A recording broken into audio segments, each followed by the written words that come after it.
when we're talking about soybeans to China versus other countries picking up soybeans, like what kind of numbers are we talking typically for the US sending to China? Like, Yeah, so go back to trade war 1.0 or phase one and all that.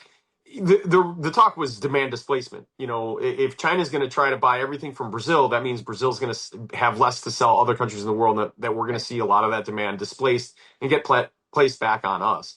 It's not as rosy of an outlook as it was, mainly because Brazil's producing more and the rest of the world's demand hasn't increased enough to really offset that. Let's just say this for 24-25, and I'm using 24-25 because we won't see 25-26 world numbers until Monday.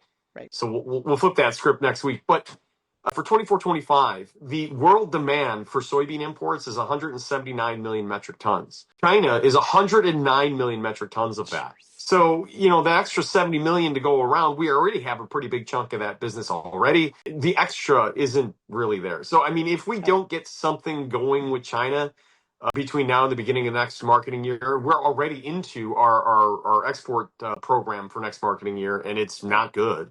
We could see exports drop, I'm going to say 200 to 300 million bushels for next year, just for the loss of that Chinese business. So I am worried about that. But the market doesn't seem to be terribly concerned.